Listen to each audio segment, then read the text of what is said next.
still out there.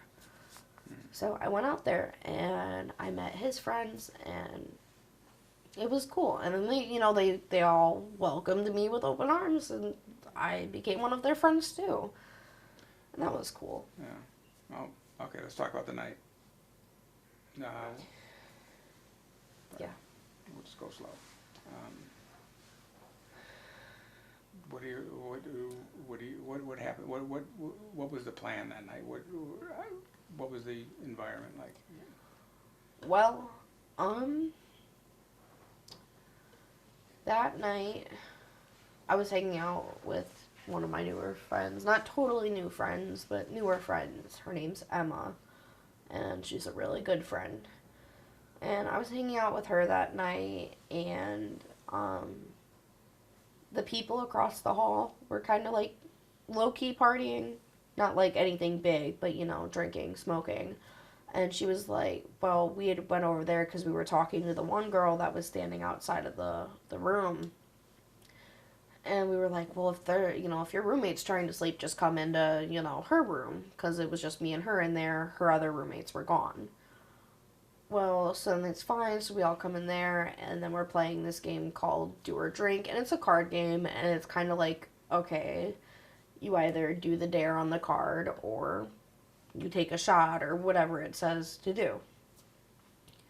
So, we're all sitting in a big circle. And we're playing the game. And she had snuck in her, I don't want to say boyfriend because he wasn't, but, like boy toy, onto the campus, which outside people weren't allowed in, but there were ways that people were sneaking outside people in.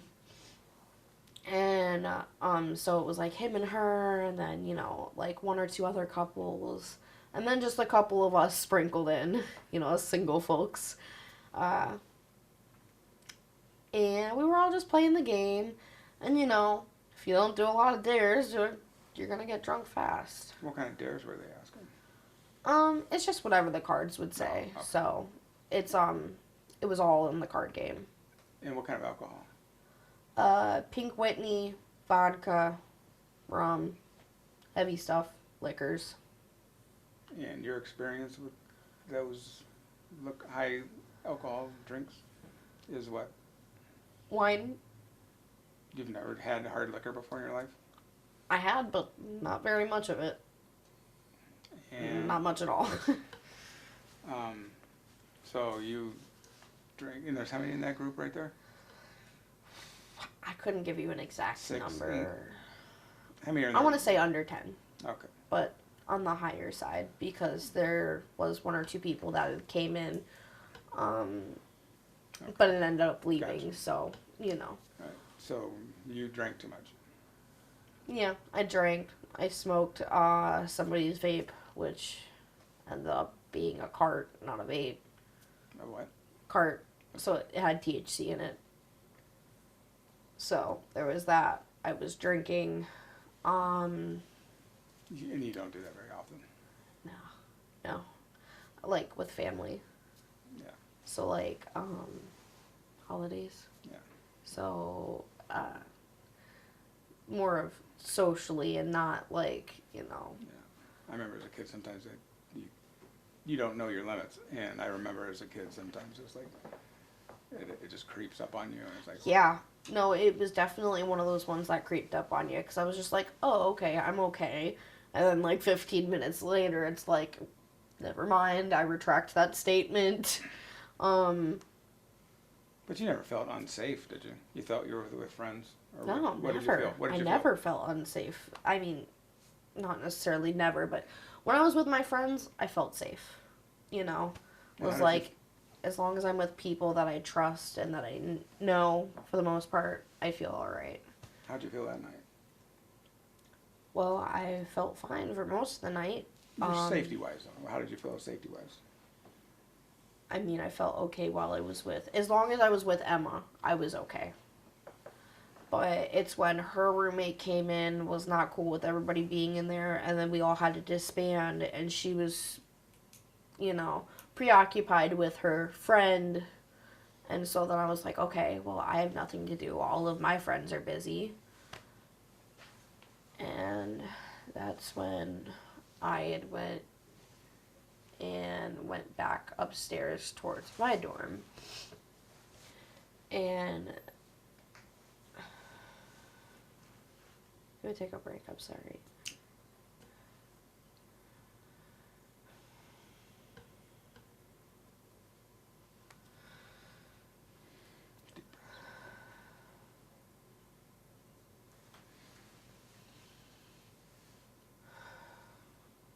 Okay.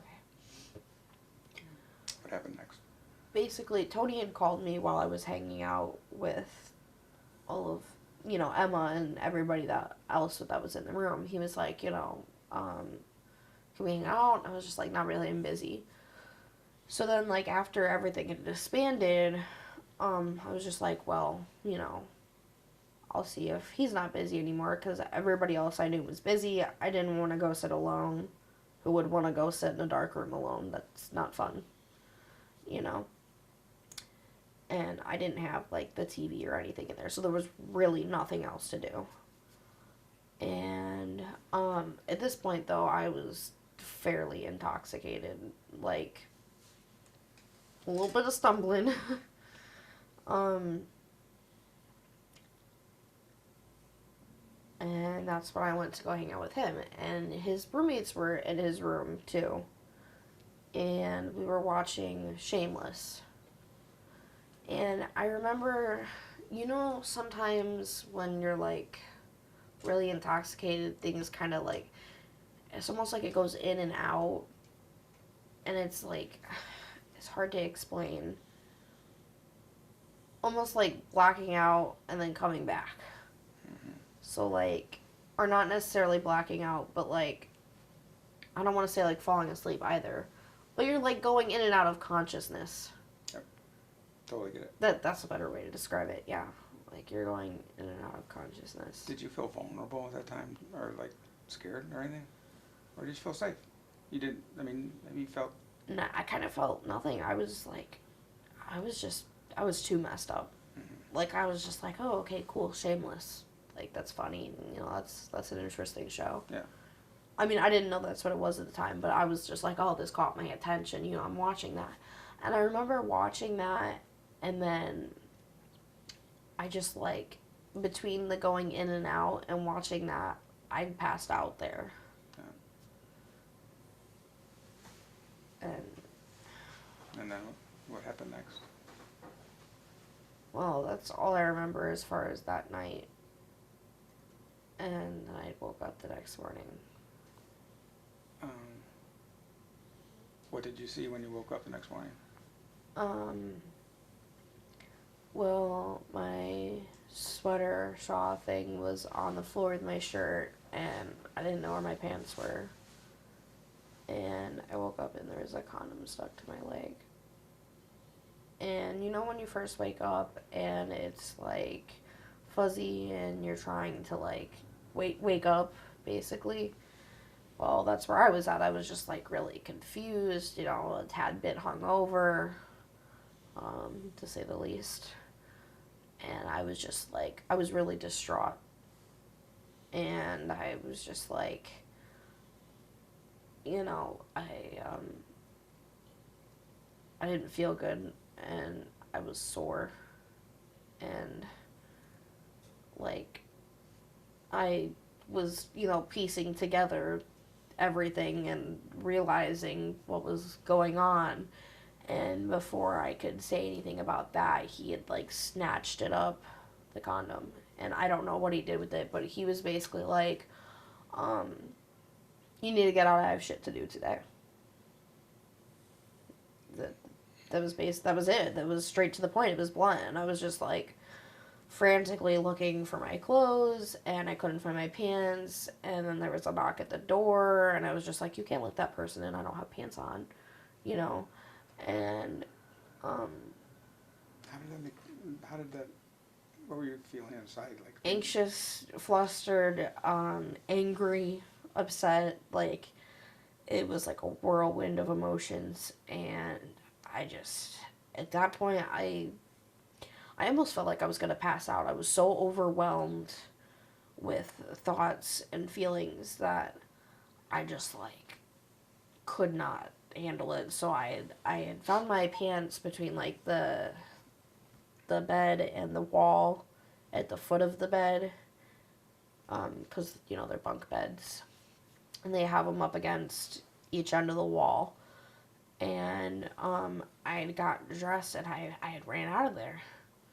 And thankfully, one of my roommates was like at, so like the way the hallway is it goes like this, and then it branches off here, and then it branches off down there, and on the two spots where it branches off, there's exits. So I'm at the dorm all the way down by the exit, and I see my roommate at the end of the hallway. So I run towards my roommate, and I'm just like, hey, I need to talk to you. We need to go in the room. So I talked to her, and I told her what's going on. She's like, I really don't know what to do. I was telling her I was upset and everything, and I don't remember how much I told her. It was pretty early. I was still, like, not fully there, per se. Like, What were you trying to, what was going through your head? Like, your thought process was, did you realize what had happened, or do you? I was just freaking out. I was just like, I have no clue what to do. I was angry. Why? I was angry at him. I was just like, how, because he seemed like such a nice person, and he seemed really friendly, and I'm just like, how can somebody you know flip like that? And take advantage of. Right. Not to mention he was sober. Yeah. So like I don't understand how somebody can be sober and it go through their mind that it's okay in any way, shape, or form to do what he did. You didn't want that to define you. You told me that yesterday, and Right. why is that important to you?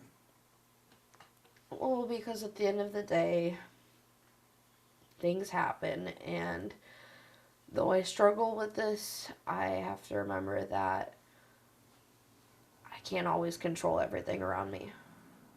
Um, that I'm not in control of other people's thoughts, feelings, or things that happen outside of my bubble, per se.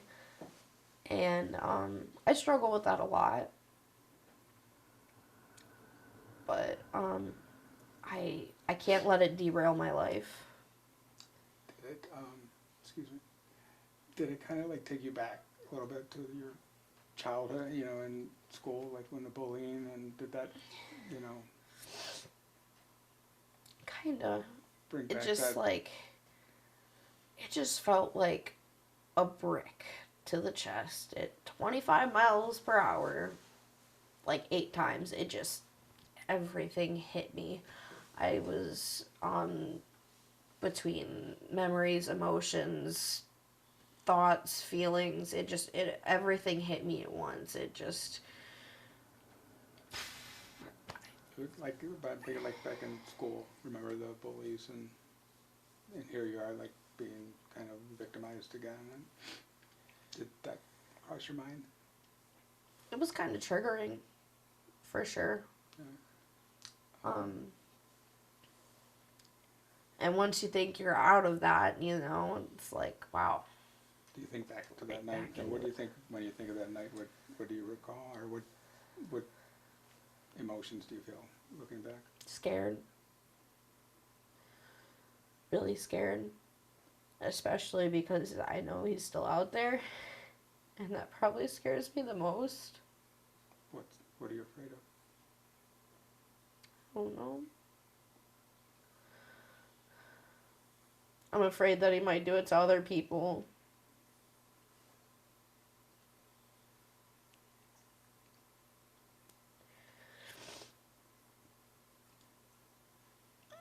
It just scares me knowing that he's a dangerous person, that he's still out there. And it's not okay. Sorry.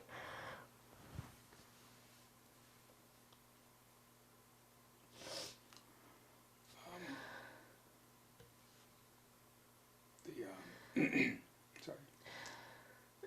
it was going to get harder for you though, because of what you had to do next.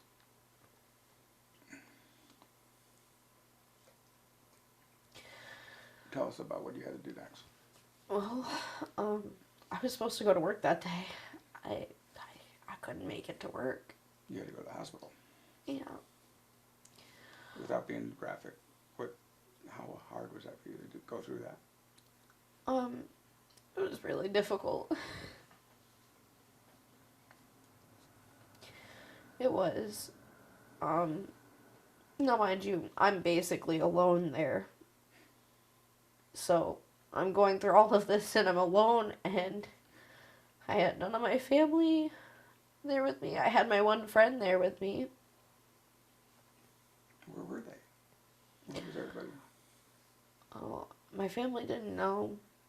I had the one friend that was with me just because she had had an encounter with Tony, and told him, like, no, you can't come talk to her, because he kept trying to come talk to me. And What did you need? Huh? What did you need at that moment? Support. I needed support, and I didn't have it, and it sucked. I mean, I had a little bit for my friend, but she couldn't even be there through everything I had to do. She was there while we were waiting, and that was it. The isolation was coming back. For sure. It made it twice as difficult, if not more. Do you need tissue? Yeah.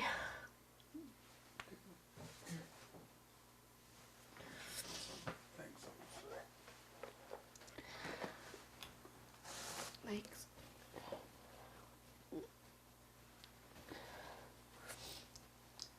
So finally, I think after 3 hours, the nurse comes? The same Yeah, day? like 2.5, 3 hours. Did you ever know what goes into those processes of the sexual assault exam? Had you been aware? No. No. That was the first time I had to do anything like that, so. For those who don't know, how intrusive is that for a woman to go through? Explain the process a little bit. Well, they start by taking all your clothes. You don't get those back. Not the underwear, not the pants, not the shirt, none of it. You don't get those back. And then, well, when you go in, they ask you a lot of questions. Like a lot of questions. And then the exam itself. Right. It's very intrusive. Yeah. What did you have to perform? What did you have to do? Well, aside from answering all of their questions, they had to do a examination as similar to when you have to go to the OBGYN. So, they have to use that thing to, like, pry you open, and it's very painful, actually. It's terrible. It sucks. Nobody wants to do those for the OBGYN, let alone for this, like. And did they find injuries, or what did they find? They did. Tell us what they found. There was some tearing that they had to put dye on and take pictures of.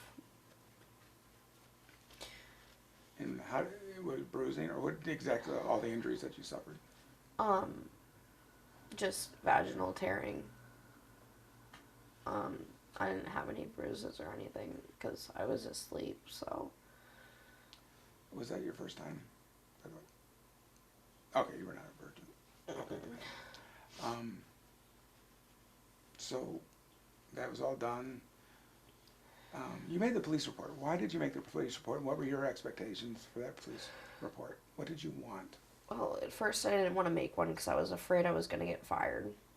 Because, they had rules. You weren't supposed to be in people's dorms. So I was like, oh my gosh, I'm going to lose my job over this. I was terrified. And I had, was talking to a close friend of mine about it. And, another friend had come over because they were just like, why is she so upset? What's going on? Very protective. And when I explained what was going on, they were like, absolutely not. We are taking this straight to the police. They went over and told the person in the guard shack, and they were the ones that had called the police to come down. So your expectation after talking to the police was what? What was your expectation? What would happen? Um, I was hoping that they would find him and that something would be done about it. Unfortunately, it took them much longer than it should have to find him. I don't know why they continued to let him work, even for just the few days that it was. That's unacceptable, in my opinion, especially knowing what he had done, you know. Would you see him? Yeah, we lived in the same building on the same floor. He remained there Yeah, after you made a rape complaint against him. yeah. For a little while. It wasn't too long, but still longer than it should have been. So there was encounters where, I would see him and then I would have to go the opposite direction or How much are described for us the support that Cedar Point showed for you after when this happened? What did they do for you? unfortunately, not much. They let me take a leave of absence and still charged me rent. Did they pay you for the leave? No. Did they provide, talk about the counseling that they provided, or what services did Cedar Point provide for you? One of their police officers gave me a phone number. I asked them to check on the rape kit because you can track it like a package. And they had checked on it, and I mean, this kit had taken a very, very long time to get back to where it was even supposed to be at. And I had tried calling as far as getting help finding a counselor, and I had never gotten any answers towards that, at least not from Cedar Point. Once Cedar Point was known about this, almost the day it occurred, correct? Later that day, right? I don't believe so, because the next day the next time when I had gone into work, But the security knew about it, right? I would hope so. I mean, I know that the police The same day, did. you made the police report the same day, later that day.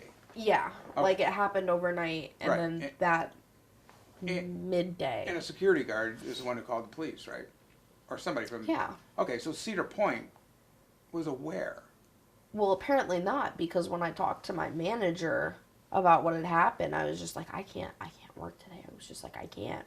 I was like, I'm not even functioning the way I should be.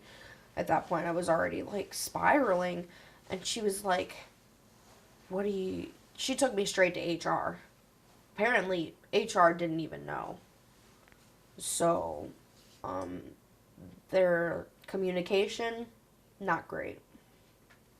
Support? Not great.